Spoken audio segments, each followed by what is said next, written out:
Salut, c'est Florian, bienvenue dans cette nouvelle vidéo. Dans cette vidéo, je vais te présenter tout simplement le meilleur ETF pour PEA à acheter en mars 2022. Pourquoi spécialement à acheter en mars 2022? Parce que c'est un des ETF en fait que je suis, un des 15 ETF que j'analyse tous les mois parce que c'est un des 15 meilleurs ETF pour PEA d'après moi. Et c'est celui qui a connu la plus forte baisse en février 2022. Pourquoi je te présente un ETF qui connaît une très forte baisse? Parce que si un ETF est très intéressant sur le long terme, autant profiter d'une baisse de marché pour l'acheter plus bas pour qu'il reparte de plus belle et pas non plus acheter au plus haut et que ensuite ça baisse et devoir attendre que ça remonte. Au final, pourquoi ne pas acheter dans les creux de marché pour tout simplement booster la performance de l'ETF? Si jamais l'ETF a une performance en moyenne de 15% par an, si tu l'achètes pendant un creux de marché, tu auras peut-être une performance de 16, 17 ou 18% par an. C'est très compliqué de timer le marché, de savoir si on est au plus haut ou au plus bas, mais c'est assez simple en fait, rien qu'en regardant la croissance sur un mois, de savoir quelle est la croissance de l'ETF sur le dernier mois et donc de savoir le contexte de marché actuel, donc très précisément. Et c'est également très simple d'aller voir la croissance de l'ETF sur 10 ans et de savoir le contexte global au final. Si tu vois que sur 10 ans l'ETF stagne, il n'est pas intéressant. Si tu vois que sur 10 ans, il augmente très fortement, mais qu'il a une courbe erratique comme ça, et que là, on est là, il est très intéressant. Mais si jamais demain, il repère toute sa valeur, ça n'est pas intéressant. Les ETF qui m'intéressent sont ceux qui ont une courbe linéaire, voire exponentielle, mais qui ne fait quasiment qu'augmenter. Donc sur un ETF qui a cette croissance-là, eh bien acheter dans ce petit creux de marché-là pour ensuite repartir à la hausse de plus belle, c'est le plus intéressant qu'on puisse faire, même si je ne te présente pas des ETF qui ont une énorme volatilité. Tu vas voir que là, c'est le plus volatile que je te présente dans cette vidéo, et c'est pour ça qu'il a connu une assez forte baisse ce mois-ci dans un contexte de marché très baissier, je te le rappelle. Donc tout le marché a dégringolé et cet ETF un petit peu plus que le reste. Donc c'est celui qui serait potentiellement le plus intéressant à acheter ce mois-ci. Je te parle donc dans cette vidéo de l'ETF Lixor Daily Leverage CAC 40. C'est-à-dire que c'est tout simplement l'ETF CAC 40 avec un levier journalier x2 qui est appliqué. Qu'est-ce que ça veut dire? Si jamais le CAC 40, le lundi 1er février je ne sais pas si on était un lundi, mais admettons le 1er février, l'ETF CAC 40 fait moins 1%, et bien l'ETF avec effet de levier x2 va faire moins 2%. Si le 2 février, l'ETF fait plus 3%, eh bien l'ETF avec effet de levier va faire plus 6%. Dans un marché haussier, c'est extrêmement intéressant, ça permet d'avoir des performances hallucinantes de 5, 10, 15, 20% en un mois, et des fois ça peut être très très performant.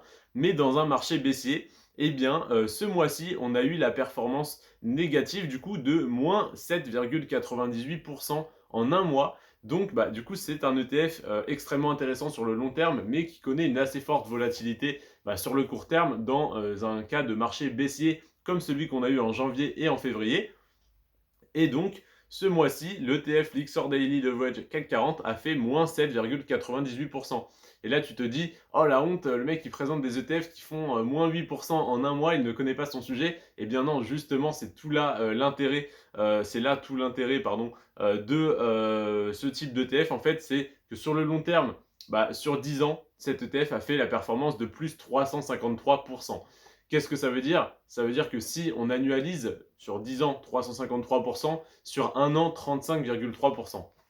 C'est comme s'il avait fait en moyenne 35,3% par an. Évidemment, il ne fait pas ça tous les ans, tous les ans, parce qu'avec les intérêts composés, ça ferait beaucoup plus sur 10 ans. Mais si on annualise, c'est comme si on avait eu 35,3% par an en ayant du coup 353% en 10 ans. Pourquoi du coup il a une si grosse performance sur le long terme? Parce que il fait évidemment quasiment le double de la performance de l'ETF CAC 40. Donc en cas de marché qui stagne, le CAC 40 est plus intéressant parce que du coup la moindre petite baisse le fait baisser et la moindre petite hausse le fait remonter, mais moins que ce qu'il a baissé. Parce que du coup si on fait tout simplement, hein, admettons que le l'ETF vaut 100 euros, le CAC 40 fait moins 5%, donc le CAC 40 avec levier x2 fait moins 10%. Si le lendemain, le CAC 40 fait plus 5%, eh bien il remonte à 99,9 on va dire, et du coup le CAC 40 avec levier x2 qui était descendu donc à 90 euros au lieu de 100 euros, si tu fais plus 10% sur 90 euros, tu ne remontes entre guillemets qu'à 99 euros. Donc pour moins 10%, plus 10%, tu as perdu de l'argent. Donc c'est intéressant que sur un marché haussier. Donc là, du coup, on n'est même pas sur un marché qui stagne sur ces 2 mois, on est sur un marché baissier. Donc du coup, le CAC 40 a perdu un petit peu de sa valeur et le CAC 40 avec levier x2 a perdu bien plus. Donc attention à ça, hein, parce que si jamais le marché se prolonge, tu peux encore faire moins 5% le mois prochain, moins 10% le mois d'après, etc. Mais pour moi, comme je crois en fait en le CAC 40, parce que c'est les 40 plus grosses capitalisations boursières françaises, donc les 40 plus grosses entreprises françaises, c'est des entreprises qui ne peuvent pas tomber à zéro tout simplement parce que si elles passent 41e, elles sortent du CAC 40 et donc une autre entreprise qui a une meilleure performance rentre. Donc, eh bien tout simplement, ça ne peut pas tomber à zéro, donc on ne peut pas faire moins 50% qui nous ferait tomber avec le levier x2 à zéro parce que c'est en un jour, c'est un levier journalier donc qui est remis à zéro tous les jours. Donc voilà pourquoi cet ETF est très intéressant parce que on profite de la sécurité d'être investi sur les 40 plus grosses entreprises françaises, donc qui ne peuvent pas tomber à zéro, qui ne peuvent pas couler. Et à la fois, on profite de la performance, entre guillemets, du coup, du levier, parce que simplement le CAC 40, je n'investirai pas et je n'investis pas dessus parce qu'il n'a pas une performance suffisante à mon goût. C'est-à-dire que je connais en fait tellement d'autres ETF plus rentables que le CAC 40 que le CAC 40 lui-même sans levier ne m'intéresse pas parce qu'il n'est pas assez performant. Par contre, il est très sécuritaire, donc ajouter un levier x2, ça enlève un tout petit peu de sécurité, mais sur le long terme, s'il continue de monter, il n'y a pas de raison que ça ne soit pas le cas, à moins qu'il y ait une troisième guerre mondiale. Je le dis avec le sourire, mais bon, parce que pour moi, l'Ukraine, ce n'est pas, ça ne devrait pas aller aussi loin qu'on le pense actuellement. Je me trompe peut-être, hein, j'espère pas, mais en tout cas, voilà. Pour moi, ce n'est qu'un petit conflit, enfin qui ne nous concerne pas entre guillemets. Donc du coup, les ETF sur les marchés étrangers, évidemment, sur le Dow Jones, etc. J'en ai un actuellement, il ne se porte pas très bien, mais quoique, d'ailleurs, c'est déjà en train de repartir. Mais par contre, sur le CAC 40, ça ne devrait pas nous impacter le moins du monde. Donc c'est simplement mon avis, mais en tout cas, voilà, cet ETF sur le CAC 40, pour moi, il est très sécuritaire, mais pas assez performant. Donc, un petit levier x2 dessus, ça permet d'être bien plus intéressant et de faire plus 353% en 10 ans, qui est une performance hallucinante qu'on n'a pas du tout sur le CAC 40 sans effet de levier. Voilà pourquoi cet ETF m'intéresse. Voilà pourquoi il faut l'acheter ce mois-ci parce qu'il a fait moins 7,98%.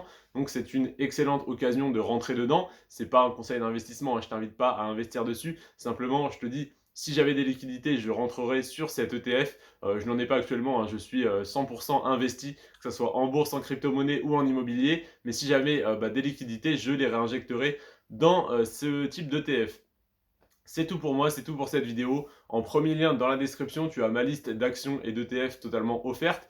Et en deuxième lien, tu as le lien de Boursorama pour créer ton compte, créer ton PEA ou ton compte titre ou tout simplement les transférer dans la banque la moins chère du marché. Donc voilà, je t'invite à te renseigner sur Boursorama parce que vraiment, je suis très content de l'avoir trouvé très tôt dans mon parcours d'investisseur et d'y être toujours et j'en suis pleinement satisfait. Je te remercie d'avoir regardé cette vidéo. Prends soin de toi et de tes finances. Ciao et n'oublie pas de t'abonner.